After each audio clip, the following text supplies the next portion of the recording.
بسم الله الرحمن الرحيم والحمد لله رب العالمين والصلاة والسلام على المصطفى محمد وآله الطيبين الطاهرين. اللهم صل على محمد وآل محمد وعجل فرجهم واللعنة الدائمة على أعدائهم أجمعين إلى قيام يوم الدين. رب اشرح لي صدري ويسر لي أمري واحلل عقدة من لساني يفقه قولي. اللهم كن لوليك الحجة بن الحسن صلواتك عليه وعلى آبائه في هذه الساعة وفي كل ساعة وليا وحافظا وقائدا وناصرا ودليلا وعينا حتى تسكنه أرضك طوعا وتمتعه فيها طويلا برحمتك يا أرحم الراحمين.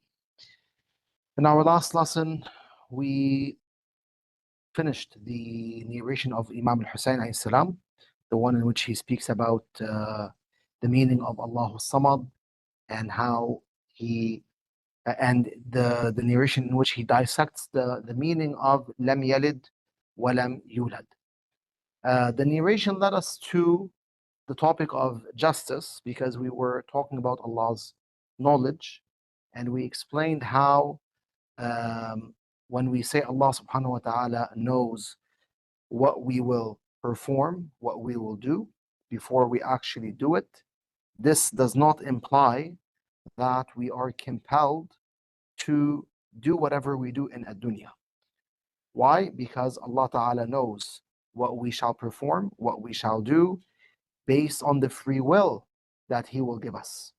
So there's no contradiction between believing in free will, meaning believing that we humans have free will, bi'idhnillah, with Allah's permission, and at the same time believing that Allah Azza wa Jal knows what people will do, what the believers and what the disbelievers will do before they actually do it. There's no contradiction between the two. Finally, we looked at a narration by Imam al-Kadhim alayhi salam, a narration that mentioned a dialogue between Abu Hanifa and Imam al-Kadhim salawatullah wa salamuhu alayh. In that narration, Abu Hanifa asked the Imam who basically commits the sin, who's responsible of sinning. Does the sin come from Allah subhanahu wa ta'ala, or does it come from the slaves of God Azza wa Jal? So the Imam gave him what? Three possibilities. And we understood from the narration that there was not a fourth possibility. And he proved that two were incorrect, which means that the last one had to be the correct possibility, the right possibility. So the Imam alayhi salam proved to him that sins solely come from human beings, solely come from the slaves of Allah subhanahu wa ta'ala. And Allah Azza wa Jalla is not responsible of the sins committed by His slaves. Jayyid. This is a summary of what we took last week. Today, inshallah, we're gonna look at a few traditions speaking about lam yalid wa lam yulad. We looked at the lengthy tradition of Imam al-Hussain salam, but we have also a few short traditions in which the Imams commented on the verse lam yalid wa lam yulad, and then we'll look at the last verse in Suratul Ikhlas. Today might be the last lesson regarding this beautiful surah.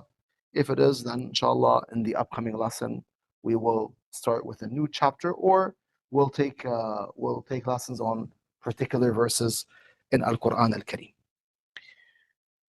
So let me start by sharing with you a few traditions found in the book Mizan al-Hikmah, which is a secondary source of hadith. The author cites primary sources of hadith.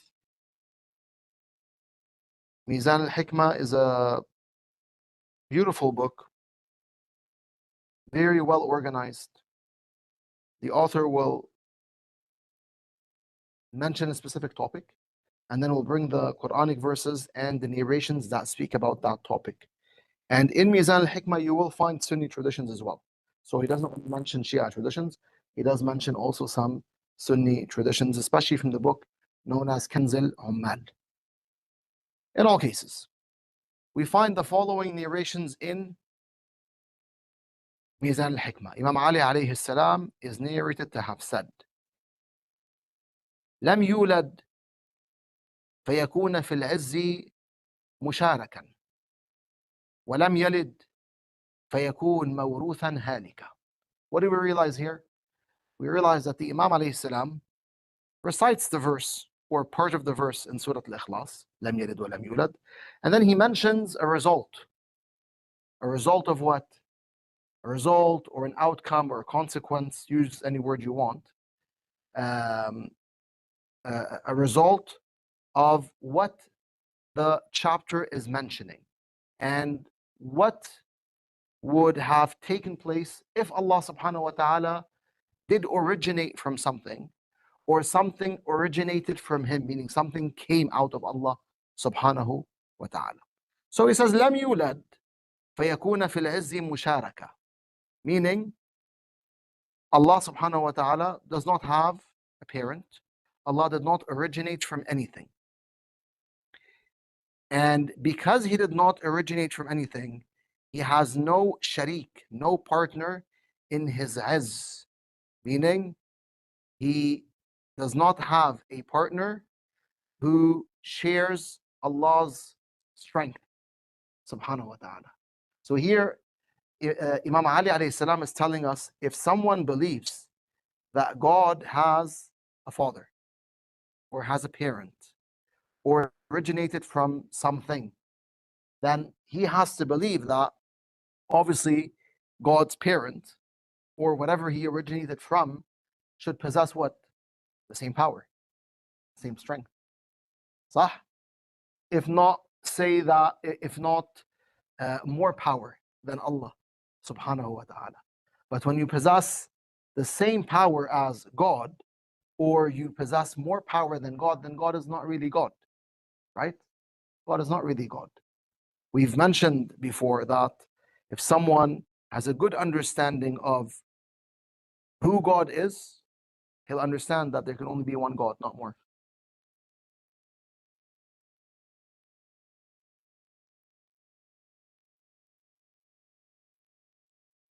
وَلَمْ يَلِدْ فَيَكُونُ مَوْرُوثًا هَالِكًا.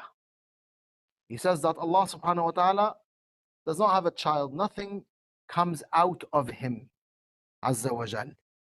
And had anything came out of Allah, if he actually had a child, number one, he would be inherited by that child or by that thing.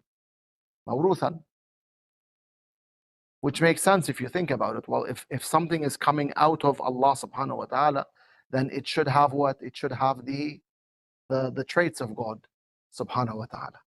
Right? So it should inherit the traits of God, Azza wa Jal.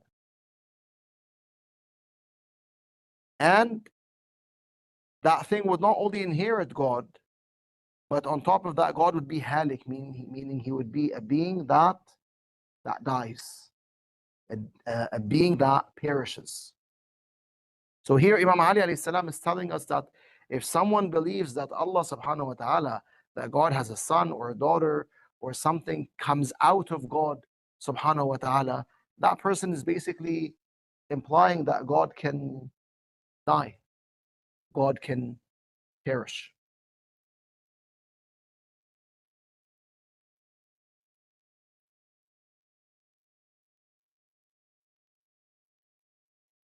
One might say, how? Like, what's the relationship between the two? Well, if something comes out of God, then that makes God what? Limited. Correct?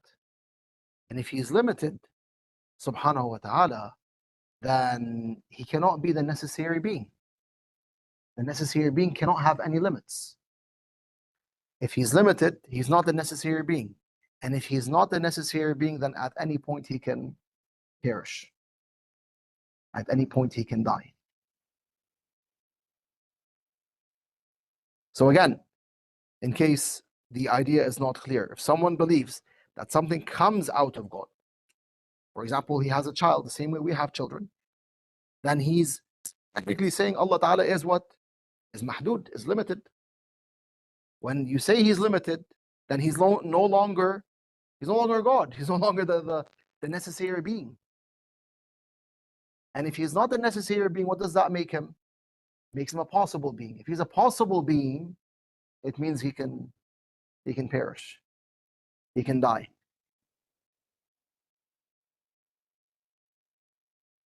Any questions on this narration?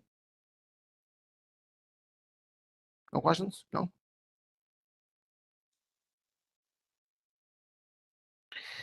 In a second narration by Imam Sadiq alayhi salam, Imam Sadiq says, لم يلد فيورث ولم يولد فيشارك.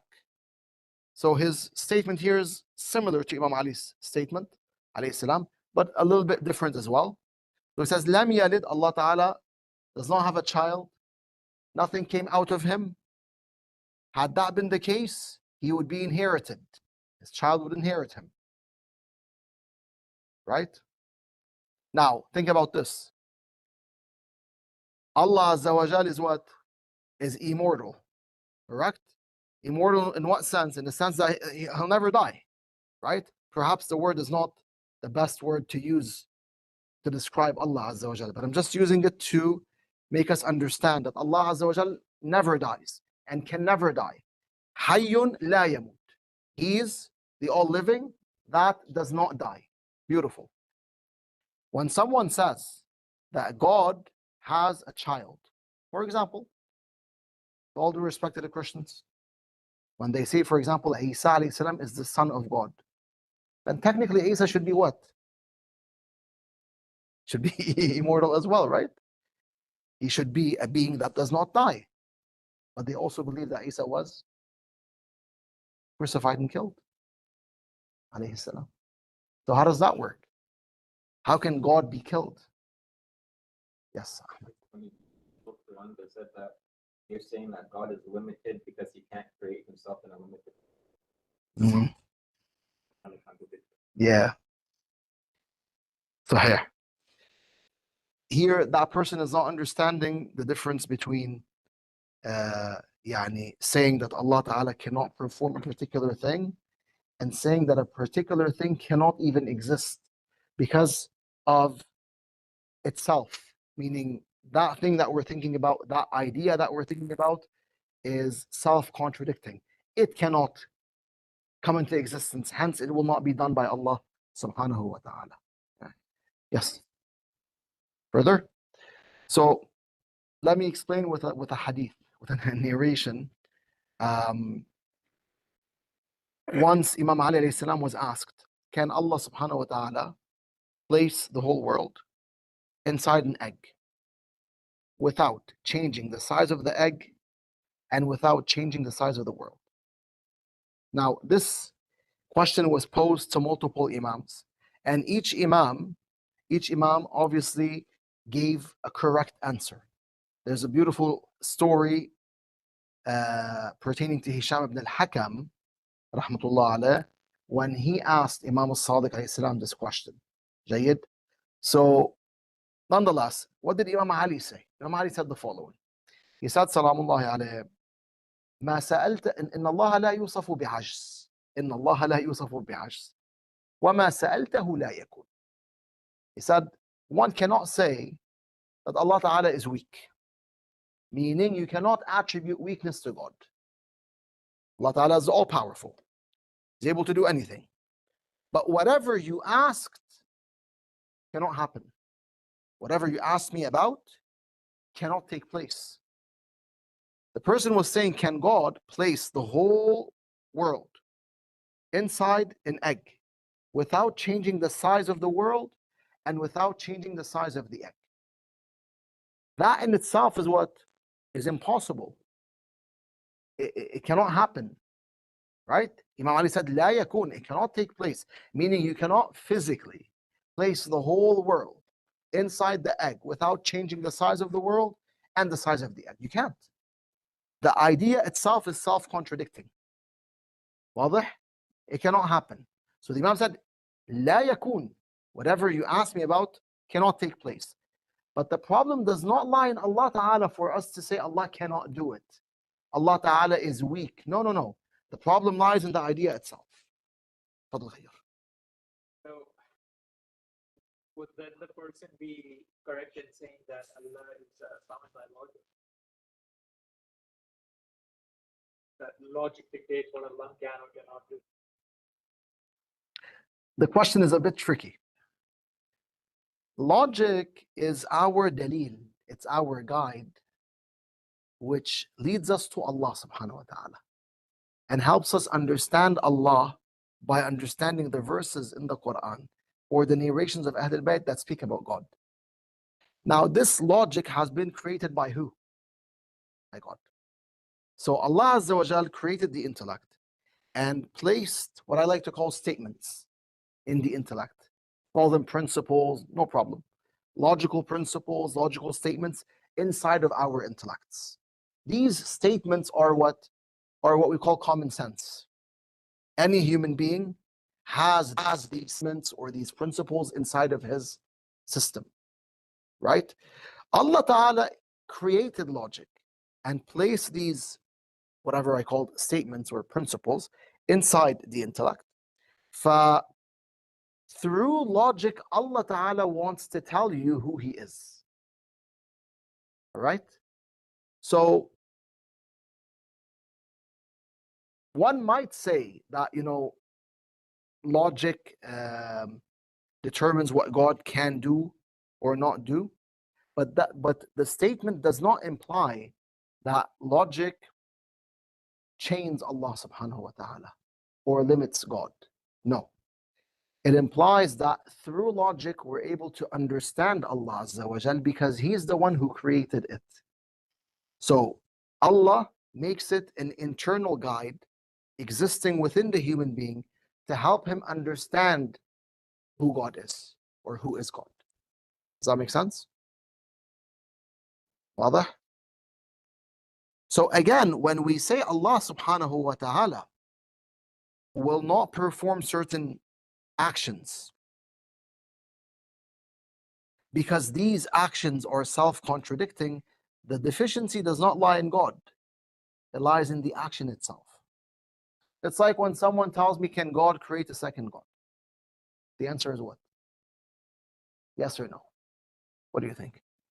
No. Why no? Fadal Ahmed. I was going to give another example. An unlimited being cannot create a Okay, you're on the right track. He would not be able to do. Exactly, right? The second being would not be God, because part of the definition of God is to be a being that has no beginning. واضح? That's part of being God. If you're God, then you have no beginning. You always existed, and you always will exist. So the question itself is wrong. Can God create a second God? If you say no, then you're limiting God. Hold on for a second, right? Pull the brakes. The part of the meaning of God is not to have a beginning. So the question is wrong. So what you're asking will not take place, not because Allah is weak, but because whatever you're asking cannot exist. It's what we call in philosophy ممتنع الوجود, an impossible being. واضح؟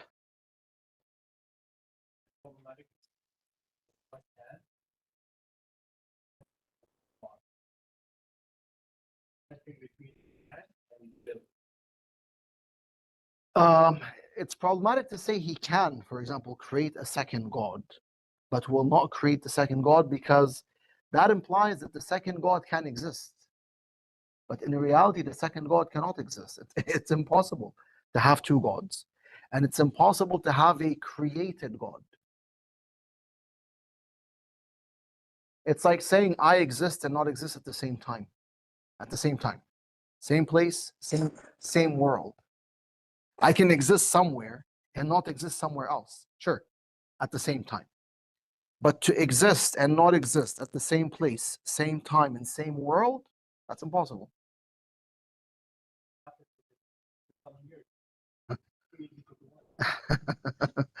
Yeah. واضح inshallah. So we have these things, these ideas that are self-contradicting. The idea itself cannot exist. So the deficiency lies in the idea, not in Allah subhanahu wa ta'ala. Hence, we've said before that we have to differentiate between what is logically impossible and what is naturally impossible. There's a difference between the two. There's a big difference. When we say something is naturally impossible, we're saying based on the laws of nature, this cannot happen. Okay? When we're saying something is logically impossible, we're saying based on the laws of logic, it cannot happen. Okay, then what's the difference? The difference is what's naturally impossible can be created by Allah. Why? Because he's God. He's the lawmaker. He's the creator of nature. So he can break the laws of nature whenever he wants. He manipulates the laws of nature. Hence, we believe, for example, that Rasulullah sallallahu alaihi wasallam, with a simple, gesture, as he pointed to the moon, he split the moon. If he's the Rasul of Allah, if he's the messenger of God, then yes, he can do it. Because he's backed by who? By Allah subhanahu wa ta'ala. Allah is the creator of the moon. At any moment, he can destroy the moon and then recreate it. He can make it collapse. He can split it into two, into a million pieces. It's up to him subhanahu wa ta'ala. We also believe that the sun was brought back for Imam Ali alayhi salam twice. Jayyid? Again, Ali is waliullah. He's backed by Allah subhanahu wa ta'ala. So the sun can return for Imam Ali twice, thrice, 3 million times, no problem. Allah ta'ala can break the laws of nature whenever he wants. Because he's the creator. He's the one who has full control over the laws of nature. So whatever is naturally impossible can happen if Allah wants it to happen. But if something is logically impossible, then that means Allah Ta'ala through logic is telling us this cannot take place. Because the idea itself is self-contradicting, as we said. It cannot exist. It's mumtani' al-wujud. It's an impossible being. So if we say Allah does not do it, the deficiency does not lie in Allah, it lies in the idea itself. As we said, like creating a God. The idea is self-contradicting.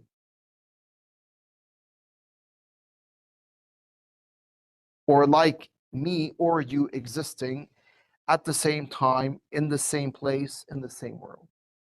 And not existing. Existing and not existing at once. It's impossible. Yes, Ahmed. Like a daughter giving birth to her mother. Ahsant. How does that work? Right?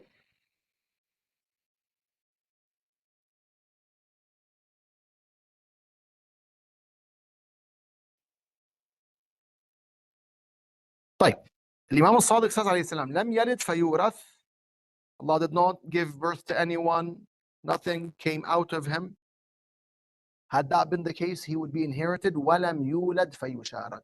And he did not come out of anything or anyone. He has no parent. Had that been the case, then he would have a partner. He would have a sharik, a partner. Hence, when you think, for example, of Greek mythology, right? You realize that they believed in what? In multiple gods. Zeus, for example, apparently he's God or a god, and he has a son, Hercules, if I'm not mistaken, tamam, or many sons, Jayyid, but he's also a god or a semi-god, right? So you have shirk. It's obvious. If God is a parent, then if God is a son of someone else, then that someone else should also be God. Then there will be what? Multiple gods. There will be shuraka, partners for God, subhanahu wa ta'ala. Imam Ali alayhi salam says, لم يلد فيكون مولودا ولم يولد فيصير محدودا. He says, Allah subhanahu wa ta'ala, لم يلد, he did not give birth to anything. He does not have a child. Nothing came out of him. Had that been the case, then he himself would be a child of something else. He himself would have originated from something else. وَلَمْ يُولَدْ فَيَصِيرْ مَحْدُودًا. And he did not originate from anything. Had he originated from something, then then he would have been limited. And as we said, if he's limited, then he's no longer the necessary being. So he's no longer God, subhanahu wa ta'ala. One might say, why would he be limited? Well, think about it. If he's coming from something else, before he comes out of that thing, he doesn't exist. So he has a beginning. If he has a beginning, that's a limit. You've limited Allah subhanahu wa ta'ala. Sheikh, can you translate the first part again? لم يلد. Yeah. لم يلد فيكون مولودا. So he does not have a child. Nothing originated from him subhanahu wa ta'ala. Like that nothing actually came out of him, azza wa jal. Had that been the case, then he would be mawlud. He would be the son or the child of someone else. He would have originated from something else. How does that beat from the other? Like why does it mean that if he originated from something, he should originate from something?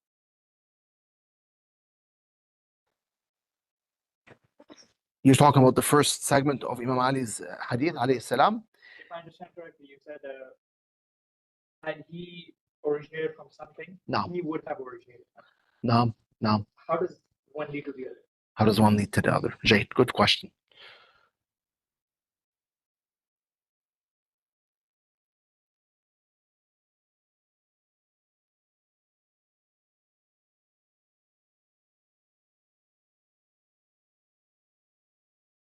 You can say that technically when something is coming out of Allah subhanahu wa ta'ala, that makes him what? Limited. Like we said before, Allah subhanahu wa ta'ala, his traits are his own self.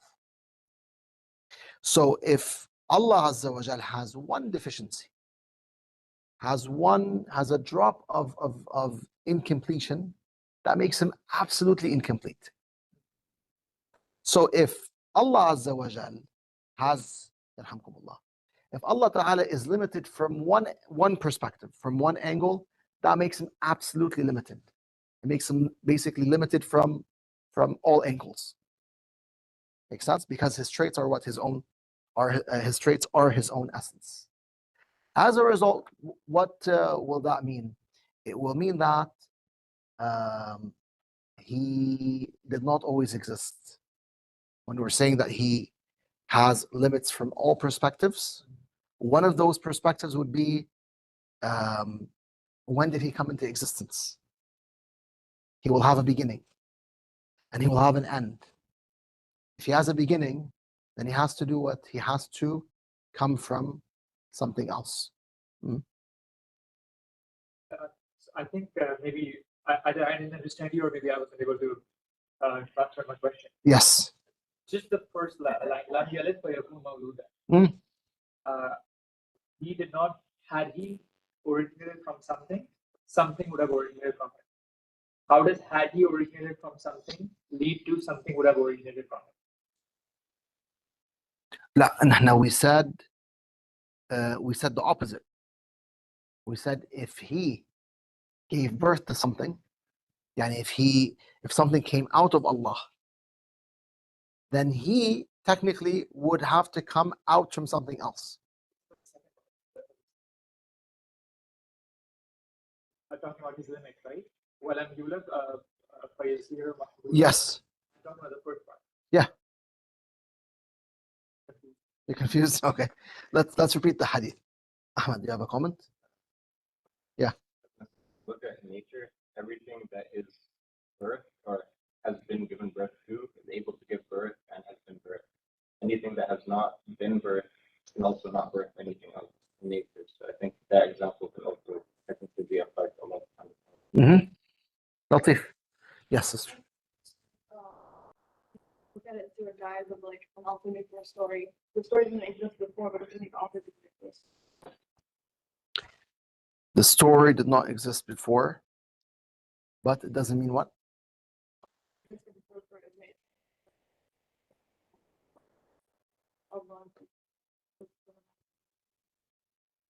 جيد جيد. But their question is a bit different. اللهم صل على محمد وآل محمد. Ghayul, let me repeat the translation and then we'll go from there. All right.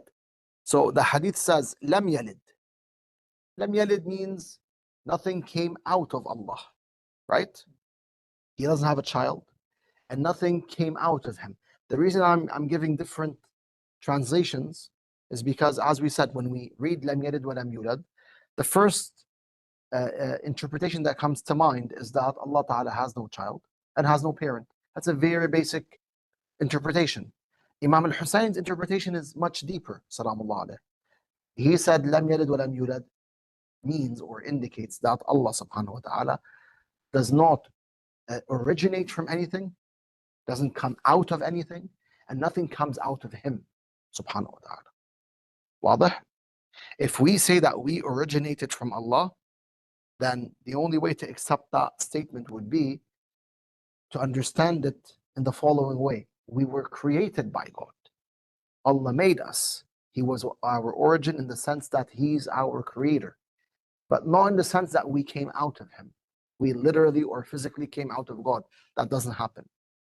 واضح? So, the Imam says, alayhi salam, lam yalid. Allah subhanahu wa ta'ala did not give birth to anything, doesn't have a child, nothing came out of him. فَيَكُونَ مَوْلُودًا. So if he had a child, if something came out of him, then he himself would be a mawlud. A mawlud means he is a being that has a parent or that came out of something and was born, basically. Is that, you got it now? Ahsant. Wa iyyakum.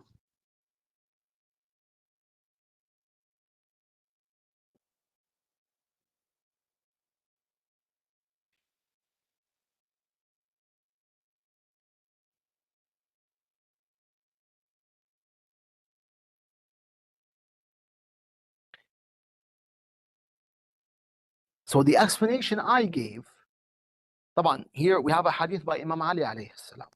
The Ma'soom is speaking. When the Ma'soom speaks, you can simply take whatever he says, even if you don't understand the logic behind his statement. جيد? يعني the Imam is saying, لم يلد فيكون مولودا. If you don't understand why, you can still accept the word of the Imam alayhi salam, so long that you've proven that he is an Imam and that he's infallible. Make sense? Even if you don't understand why, even if you don't understand the reasoning behind his word, salamullahi alayh. جيد? But the explanation I gave يعني brings us closer, let's say, to understanding Imam Ali's word, alayhi salam. Of course, I was speaking from an existence perspective. جيد? If we're saying that Allah subhanahu wa ta'ala, if we say that Allah Azza wa Jal has a child, or something literally or physically came out of him, that would make him limited. If he's limited, then he has to have a beginning. If he has a beginning, then there has to be someone else who brings him into existence. He will be dependent on someone else. جيد? So this is one conclusion that you can reach if you understand that him having a child makes him limited, subhanahu wa ta'ala. But there's one last point that comes to mind, or one last question. The Imam didn't simply say, لم يلد فيكون مخلوقا. He said, لم يلد فيكون مولودا, which implies that if Allah Ta'ala had a child, if something came out of Allah, then Allah Ta'ala himself would also be a child, or he would come out of something.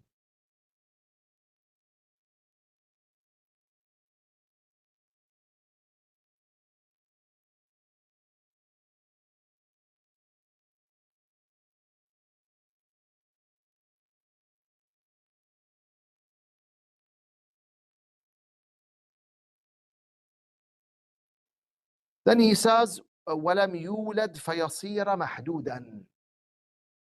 Allah subhanahu wa ta'ala does not have a parent or did not come out of anything. Had that been the case, then he would be limited subhanahu wa ta'ala. This one is clear, صح? The last part of the hadith is clear. جيد.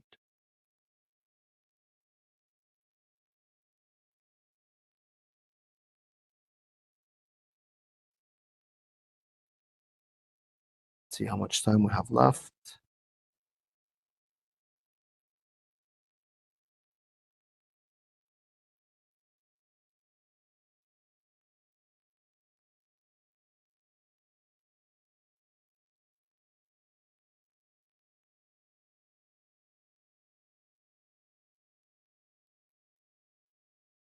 Yeah, we have a bit of time left. جيد.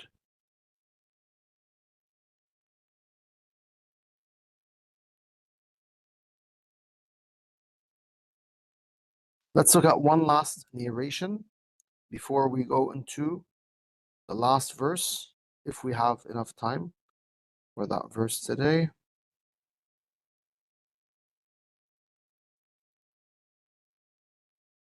Also found in Mizan al-Hikmah.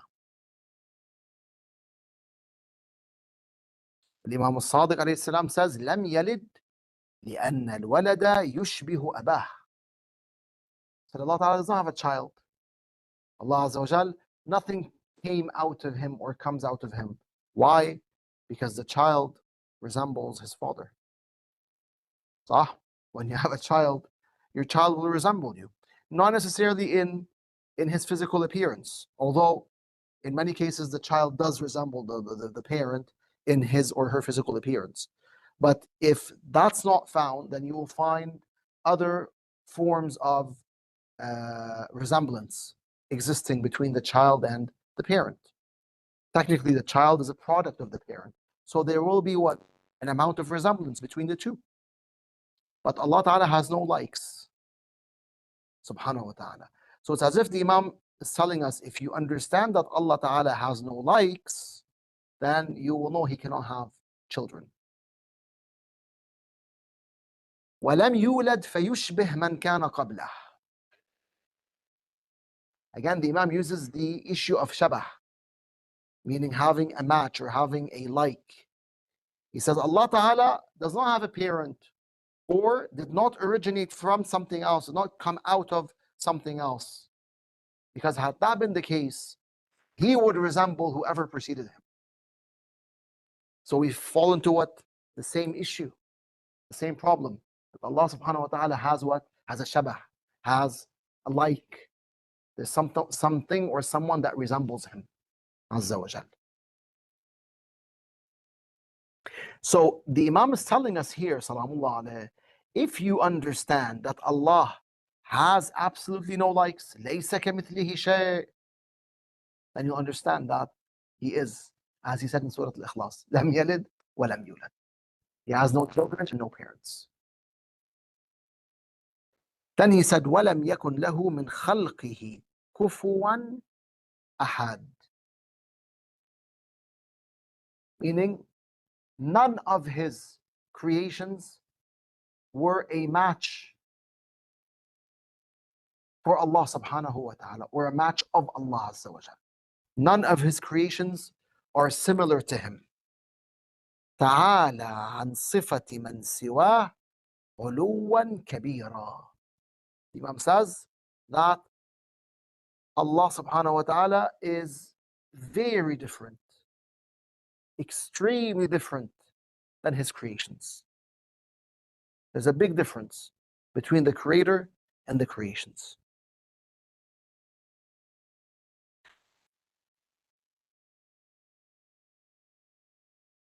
Such that the traits that His creations possess do not resemble His traits, Azza wa Jal.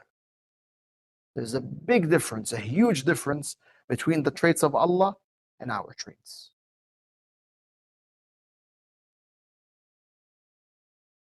Here we remember what we said perhaps last week or a few weeks ago, which is when we think of our traits, the traits of the creations, Some traits belong solely to us.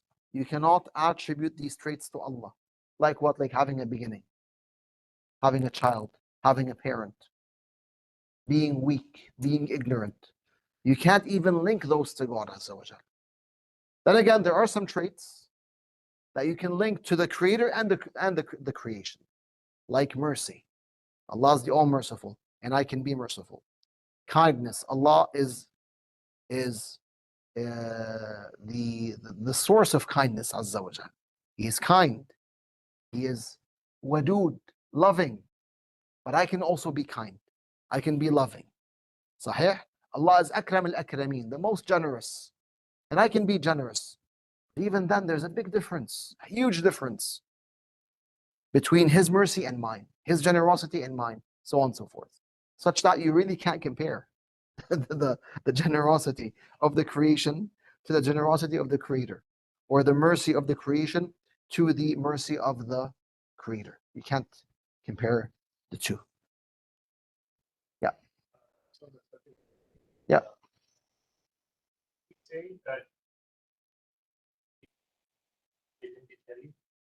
Of course. Yes. Definitely. Yes, definitely. To Allah, no. Yeah. No. Hence we have our ninth Imam, as known as Imam al-Jawad, alayhi salam. صح?